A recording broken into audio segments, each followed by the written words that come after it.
আসসালামু আলাইকুম সম্মানিত দর্শক শ্রোতা কৃষক ভাইরা। আমি মোহাম্মদ আতিকুর রহমান, উপসহকারী কৃষি কর্মকর্তা, রায়নগর, নওগাঁ। এই শীত মৌসুমে সবচেয়ে বড় একটা সবজি আলু। আলুর প্রধানত ২ টি সমস্যা বেশি দেখা যায়। একটা হচ্ছে আলুর মরক রোগ বা লেট ব্লাইট। আর আরেকটা সমস্যা হচ্ছে আলুর কাণ্ড পচা বা গোড়া পচা, যেটা এই মাঠে দেখতে পাচ্ছেন আপনারা।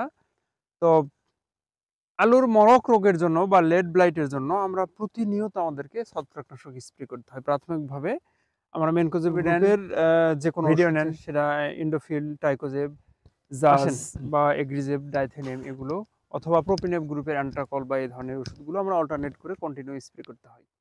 এটাকে প্রতিরোধক ওষুধ বলা হয়। এই ওষুধগুলো আমরা কন্টিনিউ অন্তত আলু রোপণের পর থেকে অন্তত ৬০ দিন পর্যন্ত বা ডিসেম্বরের ১৫ তারিখ পর্যন্ত শুধু এটাই আমরা ব্যবহার করব। অন্য ওষুধ আমরা ব্যবহার করব না। আর যদি আবহাওয়া অত্যধিক কুয়াশা হয়, দিনের রাতের পার্থক্য যদি বেশি হয়, কিংবা টেম্পারেচার যদি ১০ এর নিচে নেমে যায়, সেক্ষেত্রে আমরা প্রতিকারক ওষুধগুলো যেগুলো অন্যান্য আছে, মেটালেক্সিল বা সাইমক্সানিল বা ডাইমেথোয়েল গ্রুপের ওষুধগুলো আমরা স্প্রে করতে পারি। আর তা যদি আবহাওয়া ভালো থাকে, তাহলে আমরা মেটালেক্সিল বা সাইমক্সানিল বা ডাইমেথোয়েল ব্যবহার করব না।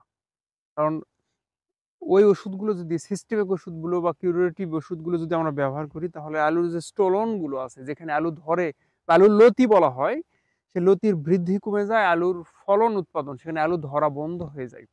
একটা বিশেষ একটা কারণ। আর আরেকটা কারণ যেটা বলছি, এটা এই মাঠে দেখছেন যে মোটামুটি আলুর কাণ্ড পচা রোগ লেগে গেছে। এটার অন্যতম কারণ, আলুর মাটি যদি বেশি স্যাঁতসেঁতে থাকে বা বেশি সেচ যদি বেশি দেওয়া হয়, সেই জমিতে মাটির সংযোগ স্থানে, মাটির সাথে আলুর যে সংযোগ স্থানে আলুর কাণ্ড আছে, সেখানে কালো হয়ে গাছের গোড়া পচে নষ্ট হয়ে যেতে পারে। সেক্ষেত্রে আলু মানে উৎপাদনের আগে বা আলুর নির্দিষ্ট সময়ের আগে গাছ মরে যায়, ঢলে পড়ে।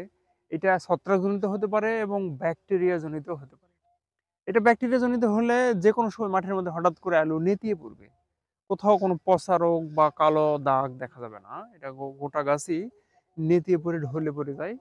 আর ব্যাকটেরিয়া জনিত কারণে হলে গাছের গোড়া পচে সেখানে কালো দাগ থাকে বা গোড়ার শিকড় পচে যায়। যদি ছত্রাকজনিত কারণে হয়ে থাকে বা মাটির স্যাঁতসেঁতে হয়ে থাকে, তাহলে আমরা অ্যামিস্টার টপ কিংবা নাভারা কিংবা টিপ অফ এই ধরনের ওষুধগুলো যদি আমরা স্প্রে করি পরপর 2 টাইমস ৭ দিন পরপর, তাহলেই এটা দমন করা সম্ভব।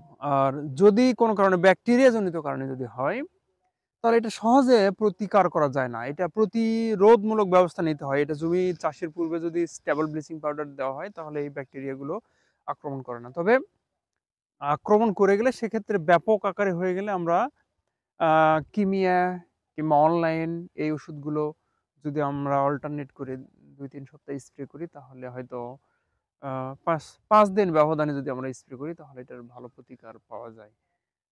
সর্বোপরি যদি ব্যাকটেরিয়া থেকে এবং ছত্রাক থেকে আমরা প্রতিকার পেতে চাই, তাহলে আমরা আলু চাষের পূর্বে শেষ চাষে, এর আগেও একটা ভিডিওতে বলেছি, শেষ চাষে আমাদেরকে স্টেবল ব্লিচিং পাউডার মনে রাখতে হবে।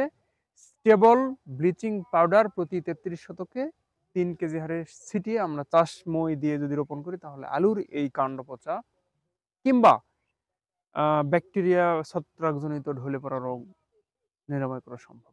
ধন্যবাদ সকল কৃষক ভাইদেরকে। আসসালামু আলাইকুম।